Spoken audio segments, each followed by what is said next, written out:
Assalamualaikum warahmatullahi wabarakatuh. Ketemu lagi dengan saya Erwin di Erwin Story. Halo teman-teman, gimana kabarnya? Masih lancar kan puasanya? Nah, kali ini aku akan membacakan cerita yang ditulis oleh Walensky 10. Nanti seperti biasa link sumber aku taruh di kolom deskripsi jika kalian ingin membacanya sendiri. Yuk gak usah lama-lama lagi, cari posisi yang nyaman, rebahan badan, selamat mendengarkan.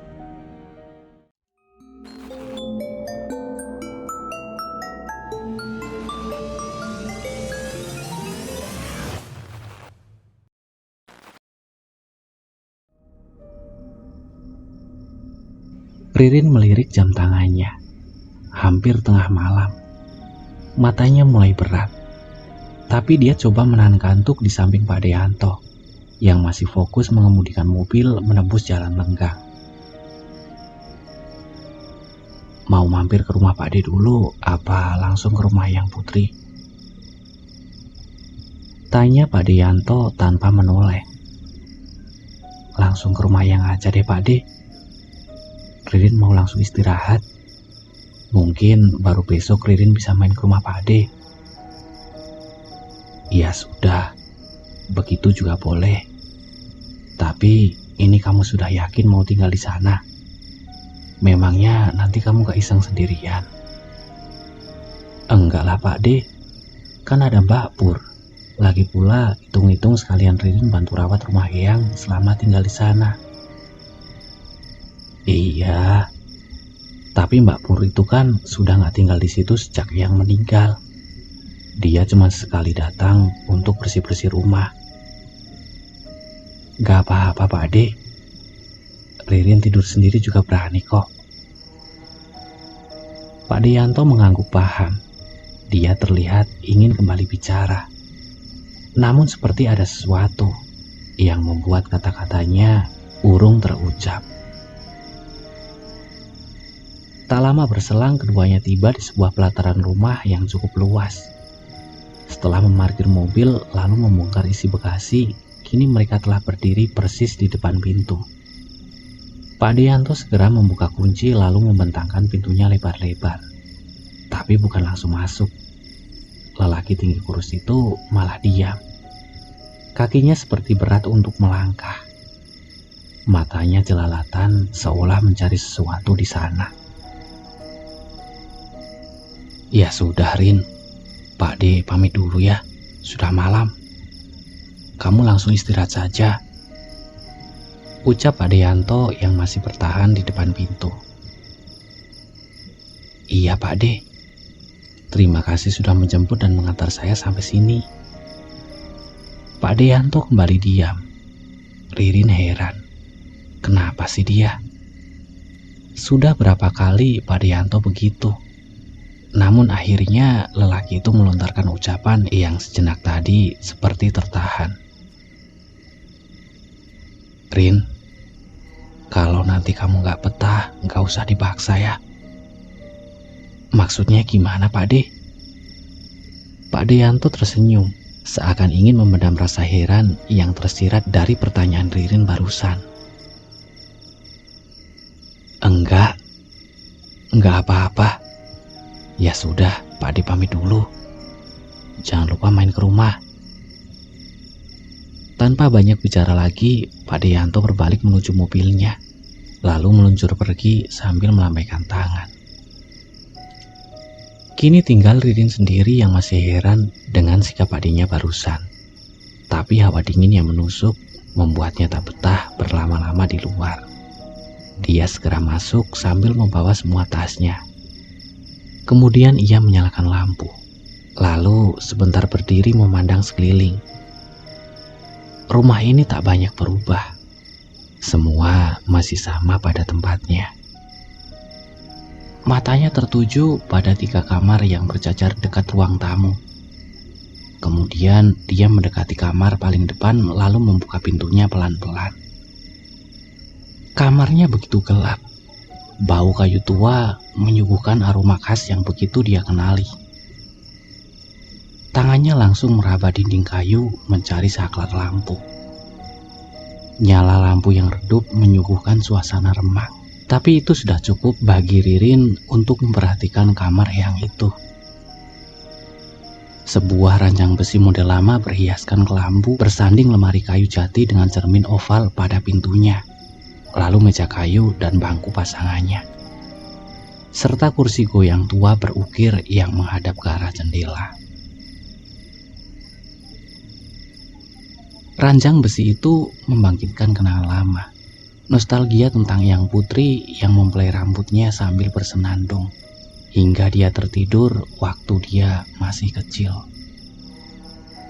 Kursi goyang juga punya kisahnya sendiri, kisah tentang dirinya yang duduk di pangkuan eyang sembari mendengarkan dongeng tentang raja-raja. Ah, betapa dia rindu masa-masa itu. Ririn mendekati lemari kayu, lalu memutar anak kunci demi membuka pintunya. Harum aroma kapur baru langsung tercium dari tumpukan pakaian yang tersusun rapi pada dua ambalan paling atas. Sejenak dia tersenyum kecil begitu mengenali beberapa pakaian milik eyangnya yang sering beliau kenakan semasa hidup. Namun ketika Ririn kembali menutup pintu lemari, dari pantulan cerminnya sekilas nampak seseorang yang duduk di kursi goyang. Ririn seketika menoleh, tapi matanya tak menemukan apa-apa. Sebentar ia diam dengan kepalanya yang masih bertahan menoleh ke belakang. Kemudian ia menggeleng meyakinkan kalau itu hanyalah pantulan dari cahaya lampu kamar. Ririn duduk di atas ranjang sambil mengusap permukaan spray yang sepertinya baru diganti. Lalu dia merebahkan diri, merenggang demi melenturkan ototnya yang kaku akibat berjam-jam duduk di kursi kereta yang membawanya dari Jakarta. Duk-duk. Ririn tersentak. Apa itu tadi? Dia membatin lalu duduk di tepi ranjang. Seolah ingin memastikan sesuatu, dia menjungkir melongok ke kolong tempat tidur. Tapi tidak ada apa-apa di situ. Dugaannya kalau suara tadi berasal dari bawah sana, jadi tak terbukti. Lalu dia kembali ke posisi semula, duduk di tepi ranjang sambil menajamkan telinga. Tapi yang ada hanya sunyi, yang disusupi suara-suara binatang malam yang terdengar di luar sana. Ririn menghela nafas lega. Mungkin tadi hanya suara seekor tikus yang berulah. Namun kini matanya malah tertuju pada sesuatu yang ada di salah satu sudut ruangan. Apa itu? Dia pun lantas mendekat. Ini apa sih?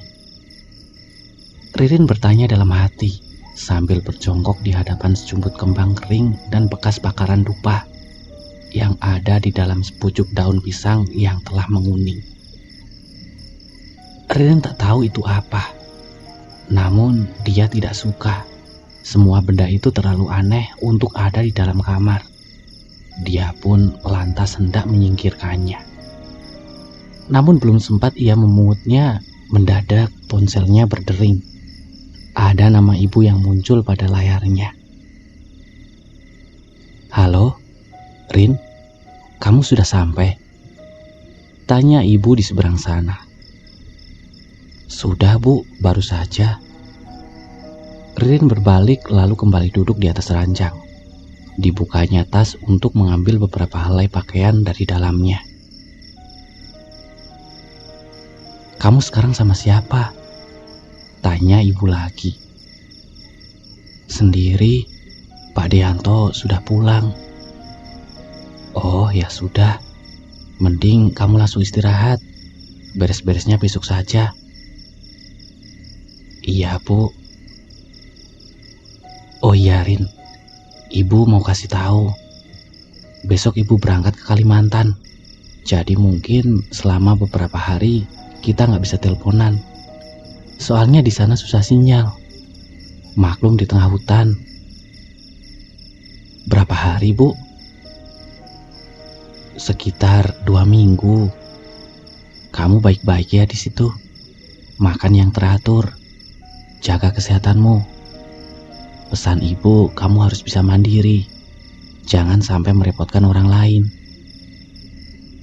Iya, ibu juga hati-hati ya di sana. Balas Ririn lalu menutup pembicaraan teleponnya. Ririn lantas mengganti pakaian dengan kaos oblong dan celana pendek agar lebih leluasa. Dia pun kembali merebahkan diri sambil melamun menatap langit-langit kelambu. Kret. Mata Ririn spontan mengarah ke pintu kamar yang perlahan terbuka. Batinnya sempat bertanya. Namun dia mengira kalau tadi dia tak menutup pintunya dengan benar. Rasa lelah membuatnya malas untuk menutup pintunya kembali. Matanya terus meredup. Hingga akhirnya dia pun terlena. Namun dia sudah terlanjur masuk ke alam mimpi. Jadi tak menyadari ketika pintu itu kembali menutup sendiri. Ririn seorang gadis remaja yang hendak kuliah di salah satu universitas ternama di kota Semarang, yang juga merupakan kampung halaman mendiang ayahnya. Dia sengaja menempati rumah peninggalan eyang putrinya yang memang kosong sejak eyang wafat setahun yang lalu. Ririn dan keluarganya dulu juga pernah tinggal di situ. Meski tergolong singkat, namun meninggalkan kesan yang begitu membekas. Bagaimana tidak? Di rumah itu dia dilahirkan. Di rumah itu juga ayahnya wafat saat dia masih balita. Dan di rumah itu pula dia diasuh dan dibesarkan oleh eyang putrinya saat ibunya pergi merantau ke ibu kota. Sampai dia menginjak usia 6 tahun, akhirnya dia diboyong ibunya pindah ke Jakarta. Setelah sang ibu mendapatkan pekerjaan yang layak, seiring ekonominya yang mulai membaik. Rumah eyang cukup luas, namun jauh dari kesan modern, apalagi mewah. Rumah besar bergaya khas Jawa kuno dengan beberapa tiang kayu penyangga rumah. Dindingnya pun terbuat dari papan kayu, berhiaskan jendela-jendela tua tanpa kaca, terkesan klasik, namun begitu bersahaja. Rumah itu memiliki 3 kamar tidur. Satu kamar yang dulu pernah jadi kamar dia dan orang tuanya. Satu lagi kamar Pak Deanto sebelum akhirnya dia menikah lalu pindah. Dan yang terakhir, kamar paling besar kamar milik eyangnya, yang kini Ririn tempati. Di situ Ririn hanya tinggal sendiri, tapi baginya tak masalah. Karena sejak kecil dia sudah dididik oleh ibu dan juga eyangnya untuk bisa hidup mandiri. Sebenarnya dia sempat ditawari oleh Pak Deanto untuk tinggal di rumahnya yang letaknya tak jauh dari situ. Namun Ririn menolak. Dia tak mau malah jadi merepotkan. Lagi pula walaupun itu pakdenya sendiri, tapi keduanya tak terlalu akrab. Dan Ririn juga tak terbiasa berbagi ruang bersama orang lain, kecuali dengan ibu dan eyangnya dulu. Ririn. Suara memanggil dari luar rumah menggugah Ririn dari tidurnya. Diraihnya ponsel untuk melihat jam pada layar. Pukul 7.30 pagi. Iya, sebentar. Ririn menyahut sambil bangkit dari tempat tidur, lalu melangkah malas menuju pintu depan dan langsung membukanya. Di depan pintu ada Bude Rahmi, istri dari Pak Deanto bersama Mbak Nunik, putri mereka satu-satunya. Hai Rin, apa kabar? Maaf ya, semalam kami gak bisa ikut jemput kamu di stasiun. Ucap Mbak Nunik lalu memeluk adik sepupunya itu erat-erat. Bagaimana kabarmu Rin? Sehat? Tanya Bude Rahmi berbahasa basi. Alhamdulillah sehat Bude, jawab Ririn sembari mencium tangan budenya. Ini kami bawakan bubur buat sarapan. ujar Mbak Nunik sambil memperlihatkan rantang yang ada di tangannya. Ririn tersenyum, lalu mempersilahkan keduanya masuk. Namun dia sedikit heran melihat wajah Bude Rahmi yang nampak tegang ketika melangkah masuk ke dalam rumah. Di dalam rumah pun Bude Rahmi hanya diam, sambil matanya curi-curi pandang melirik setiap sudut rumah. Sebaliknya, Mbak Nunik dengan riangnya terus mengoceh sambil membuka rantang lalu menyusun di atas meja makan. "Sarapan dulu yuk," ajak Mbak Nunik. "Aku mau cuci muka dulu, Mbak," jawab Ririn lalu melangkah pergi ke kamar mandi. Dari dalam kamar mandi, Ririn merasa seperti ada orang yang mundar-mandir di luar sana. Dia pikir itu Bude Rahmi atau Mbak Nunik yang sedang mengambil sesuatu dari dapur. Selesai cuci muka, Ririn keluar dari kamar mandi, lalu berdiri sebentar tak jauh dari pintunya untuk mengeringkan wajahnya dengan handuk. Lantas datang Bude Rahmi yang melintas di depannya dan langsung masuk ke kamar mandi tanpa menyapa. Meski Ririn sempat tersenyum, tapi Bude Rahmi tak membalas. Ririn sempat heran sambil membatin. Kenapa dia? Lalu terdengar suara teriakan Mbak Nunik yang memanggilnya dari ruang depan. "Rin, sudah belum? Ayo sarapan dulu. Nanti buburnya keburu dingin loh." "Iya sebentar," jawab Ririn sambil melangkah menuju ke sana. Tapi sesampainya di situ, langkahnya mendadak berhenti. Dek. Ririn terkesikap saat mendapati Bude Rahmi yang sedang duduk di samping Mbak Nuni. Lalu yang di kamar mandi siapa? Ririn bergegas kembali melonggok ke dalam kamar mandi. Namun kosong. Dia pun jadi kebingungan sendiri. "Kenapa, Rin?" Mbak Nuni bertanya sambil menautkan alis terheran-heran melihat wajah Ririn yang seperti orang linglung. Tadi kan Bude," Ririn berucap terbata-bata. Mbak Nuni menunggu Ririn menyelesaikan kalimatnya, tapi Ririn malah diam. Mbak Nuni jadi tak sabar lalu mengulangi pertanyaannya. "Ada apa sih, Rin?" Ririn hanya menggeleng. Dia tak mau berdebat tanpa bukti. Dia tak ingin terdengar konyol bila mengatakan apa yang baru saja dia alami. Pada kenyataannya, memang tak ada siapa-siapa di kamar mandi. Enggak ada apa-apa, Mbak." Ririn sengaja berbohong demi meredam suasana tegang. "Ya sudah, kita sarapan dulu. Kamu pasti lapar kan?" Sahut Mbak Nuni yang langsung menyiapkan piring dan sendok. Sesaat Ririn masih berdiri, dia masih yakin kalau tadi dia tak salah lihat. Namun coba dia singkirkan segala prasangka, lalu ikut sarapan bersama Bude Rahmi dan Mbak Nuni yang sudah menunggunya sejak tadi. Selesai sarapan, tadinya Ririn masih ingin berlama-lama ngobrol dengan mereka. Namun tanpa diduga, Bude Rahmi malah langsung minta pamit. "Rin, kami pulang dulu ya. Lain kali kami mampir lagi." Ririn sempat bingung. Kenapa buru-buru? Padahal sudah lama mereka tak bertemu. Banyak cerita yang ingin dia bagi. Namun Ririn tak bisa memaksa.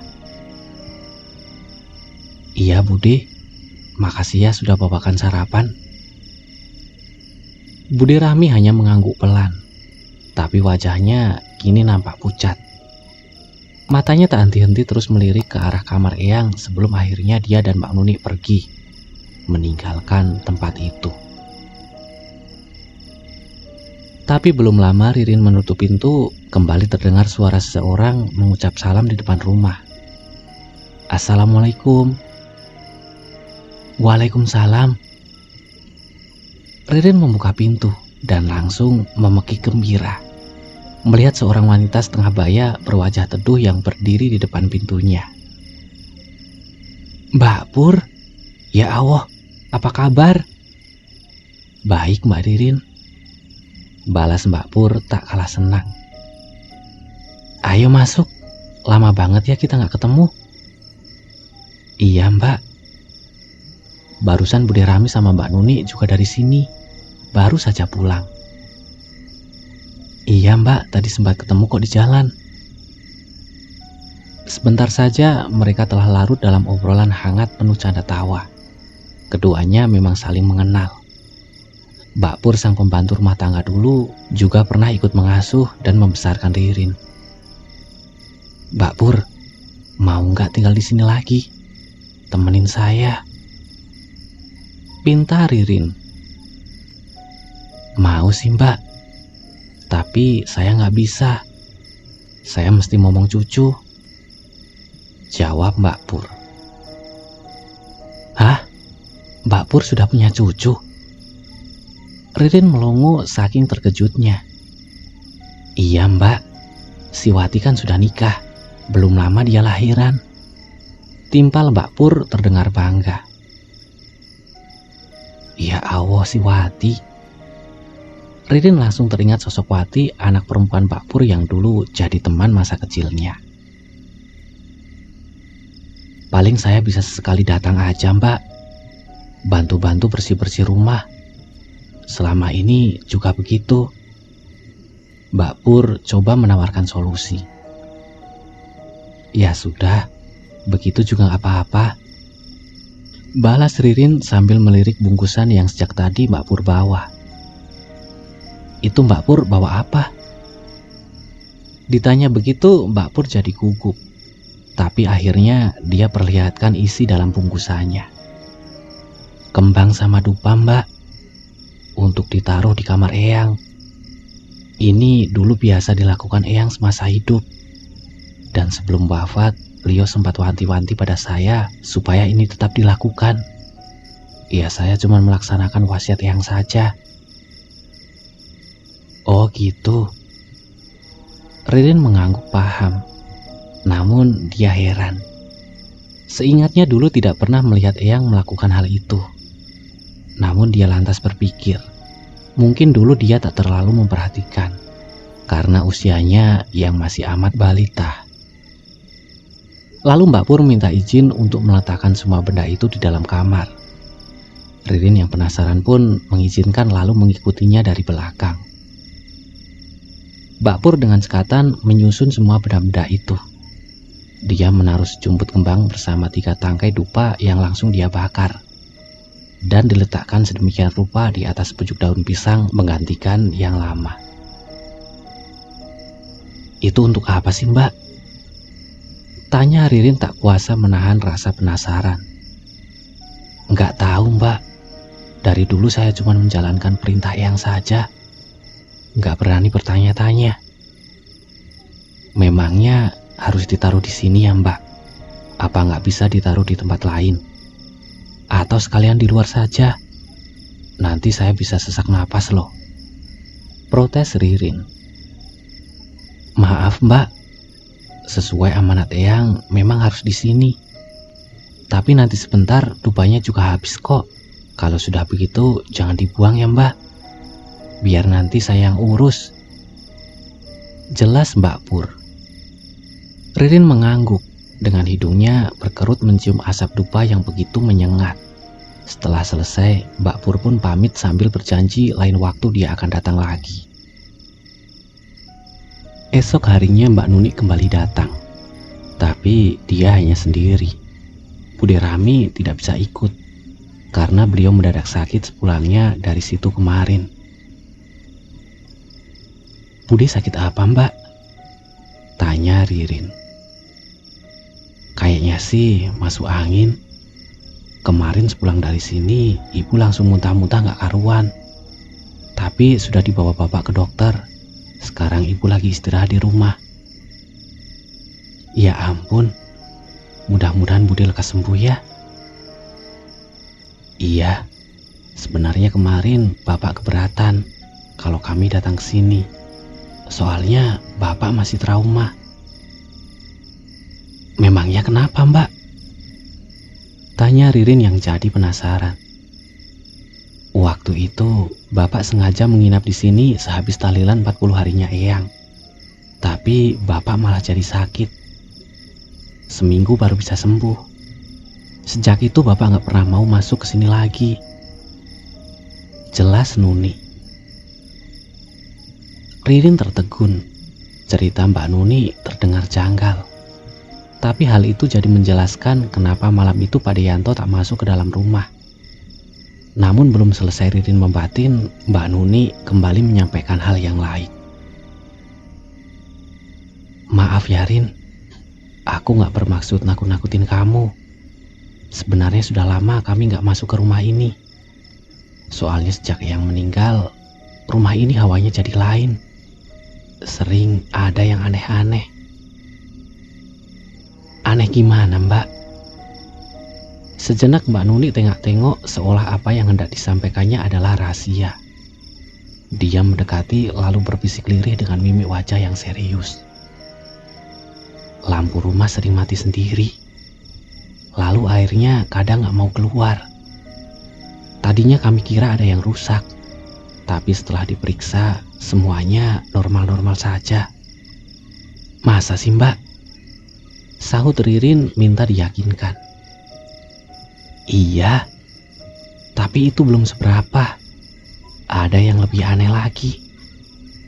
Setiap kali kami masuk ke kamar Eyang, pintunya macet gak bisa dibuka. Kecuali sama Mbak Pur. Itu sebabnya kenapa Mbak Pur masih diminta Bapak untuk bersih-bersih rumah, walau cuma datang sesekali. Kok aneh ya? Aku sama sekali gak ada masalah buka tutup pintu kamarnya Eyang. Ya, aku juga gak tahu. Memang aneh. Tapi kenyataannya memang begitu. Waktu itu Bapak pernah sengaja meminta Pak Pur untuk membiarkan pintunya terbuka. Tapi esoknya pintu itu sudah terkunci lagi. Ririn cuma terdiam. Cerita Mbak Nuni mengundang begitu banyak pertanyaan. Namun akal sehatnya menolak untuk percaya. Buktinya sejak dia datang, semua yang diceritakan Mbak Nuni tak satu pun yang pernah dia alami. Beberapa hari pun terlewati.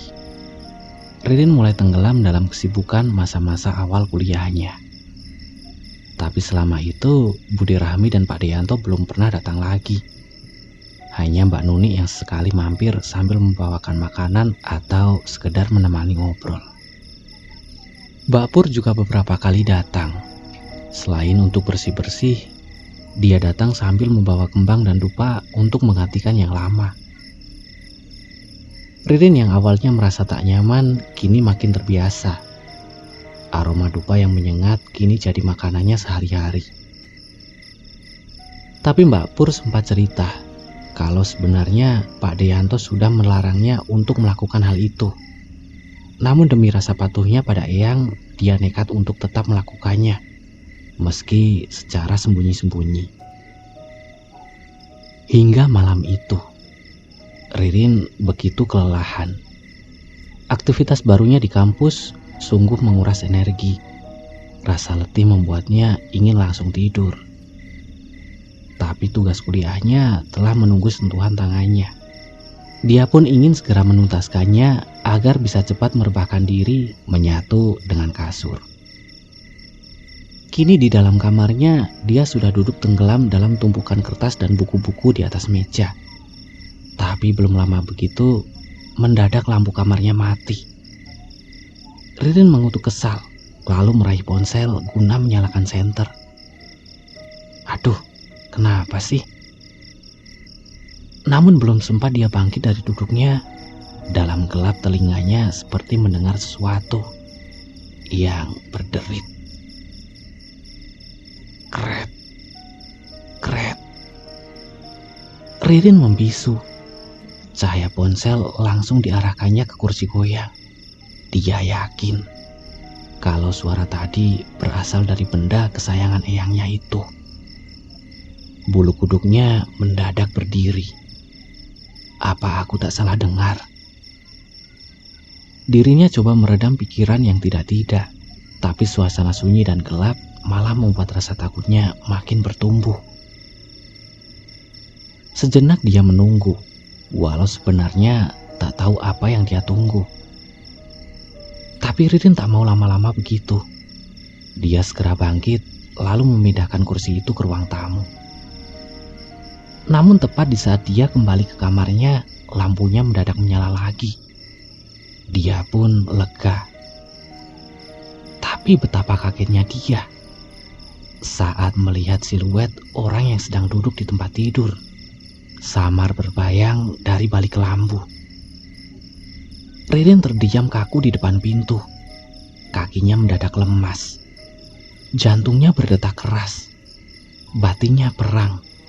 Akal sehatnya coba menyangkal apa yang sedang dilihatnya saat ini. Tapi dia coba singkirkan rasa takut. Lalu paksakan diri mendekat sambil minta perlindungan Tuhan dengan menyebut asmanya berulang kali. Ya Allah, ya Allah. Perlahan tangannya meraih tirai kelambu yang tertutup. Adrenalinnya melonjak tinggi. Sosok itu masih tetap ada di sana, seolah sedang menantikan kedatangannya. Sret. Kelambu pun tersibak. Ririn seketika mundur siap-siap dengan segala kemungkinan. Namun dia jadi heran sekaligus lega. Ternyata tak ada siapa-siapa di sana. Rasa tegang menurun drastis. Detak jantungnya kembali statis. Sejenak dia masih diam membisu. Lalu menertawakan diri sendiri karena merasa salah sangka akibat terlalu lelah. Akhirnya dia kembali pada buku-bukunya dan segera menuntaskan pekerjaannya, lalu merepakkan diri sambil menutupi wajah dengan bantal. Berharap bisa cepat tidur demi melupakan semuanya. Esok paginya Ririn merasa tak enak badan. Dia demam, kepalanya nyut-nyutan. Kesibukannya akhir-akhir ini rupanya mulai menimbulkan efek buruk. Tubuhnya seperti tak mampu mengimbangi semangatnya. Mbak Pur yang siang itu datang pun jadi khawatir. Dia lantas ingin membawa Ririn pergi berobat. Namun Ririn menolak. Nggak usah Mbak Pur, saya cuma butuh istirahat aja kok. Ya sudah, saya belikan obat di warung saja ya. Saran Mbak Pur setengah memaksa. Ririn pun mengiyakan. Sebenarnya dia tak mau merepotkan, tapi dia memang butuh obat agar bisa lekas pulih. Dia tak mau jadwal kuliahnya jadi terganggu karena terlalu lama sakit. Itu kenapa kursi goyangnya di luar, Mbak? Tanya Mbak Pur tiba-tiba. Ririn tak langsung menjawab. Dia ragu untuk bilang kalau kursi itu sempat membuatnya takut tadi malam. Saya yang pindahin semalam. Jangan dipindahin, Mbak. Dulu Eyang paling gak suka kalau kursinya dipindah-pindah. Saya bawa masuk lagi ya. Ririn hanya mengangguk. Sejujurnya dia kurang setuju. Tapi dia tak kuasa melarang. Lagi pula itu hanya kursi. Dia pun membiarkan Mbak Pur membawanya kembali masuk ke dalam kamar untuk diletakkan kembali di tempatnya semula. Seharian Ririn praktis tak melakukan apa-apa. Mbak Pur dengan setia meladeni dan mendampinginya hingga sore hari. Tapi itu justru membuat Ririn jadi tidak enak hati. Mbak, saya sudah mendingan kok. Mbak Pur pulang saja. Saya nggak apa-apa. Pinta Ririn kepada wanita itu. Ya sudah, kalau begitu saya pulang dulu. Tapi obatnya jangan lupa diminum lagi ya. Timpal Mbak Pur sebelum akhirnya ia pergi. Sepeninggalan Mbak Pur, Ririn merasakan situasi yang aneh. Entah mengapa, dia merasa tak sendiri. Padahal Mbak Pur sudah pulang sejak tadi. Seolah ada mata yang mengawasinya entah dari mana. Hingga menjelang tengah malam. perasaan itu masih tetap ada. Namun rasa kantuk yang mulai datang menyerang. Obat demam yang diminumnya tadi kini mulai menunjukkan pengaruhnya. Tak lama, Ririn pun tertidur. Namun dalam lelapnya yang belum sempurna, antara sadar dan tidak, dia merasa ada telapak tangan yang membelai-belai kepalanya sambil bersenandung lirih. Tak lelo, lelo, lelo, ledong. Ririn sontak terbangun. Dadanya berdegup kencang. Nyanyian itu... Tapi tidak ada siapa-siapa. Sejenak Ririn dia menduga. Namun entah mengapa dia tak merasa takut. Suara itu justru begitu menenangkan. Seakan membawanya kembali pada masa penuh kenangan. Tapi masa iya? Pasti cuma mimpi. Begitu batinnya berkata. Ririn pun kembali tidur. Namun saat dia mulai terbuai, suara itu kembali terdengar, berbisik lirih di telinganya. Tidur ya nak, cepat sembuh. Ririn kembali membuka mata, namun mendadak pintu kamarnya digedor dari luar. Brak! Astaga! Ririn kaget bukan kepalang. Dia langsung terpana saat melihat siapa yang berdiri di depan pintu kamarnya yang kini terbuka lebar. Pak Deanto. Namun alih-alih menjawab, Pak Deanto malah menyerigai. Wajah lelaki itu jadi terlihat amat menakutkan. Ririn kebingungan. Jujur saja, dia tak menduga bagaimana lelaki itu bisa masuk. Tapi melihat wajah Pak Deanto yang seperti itu, dia jadi takut. Pelan-pelan dia bangkit dari ranjangnya, lalu perlahan mundur menjauh. Pak De, ada apa? Lagi-lagi Pak Deanto tak menjawab. Dia terus menatap Ririn lekat-lekat dengan matanya yang kemerahan. Serigai mulutnya mulai mengerikan. Lelaki itu pun mulai melangkah masuk ke dalam kamar, mendekati Ririn. Ririn terus melangkah mundur. Namun geraknya jadi terhenti ketika dia merasakan punggungnya seperti menabrak sesuatu. Wajah Ririn seketika menegang. Namun belum sempat dia menoleh, mendadak ada tangan yang memeluknya erat-erat dari belakang. Ririn spontan menjerit. Namun lehernya tercekat hingga suaranya tak keluar. Kepalanya jadi pening. Dadanya juga sesak. Pandangannya mengabur. Lalu semuanya gelap. Ririn terbangun di lantai kamar. Kepalanya pusing. Badannya terasa lemas.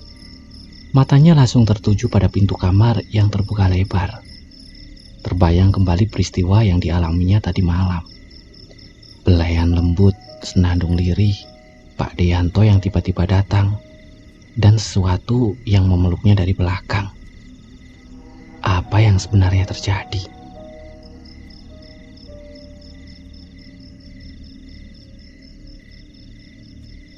Oke teman-teman, gimana menurut kalian? Serem ya? Ini masih panjang ceritanya.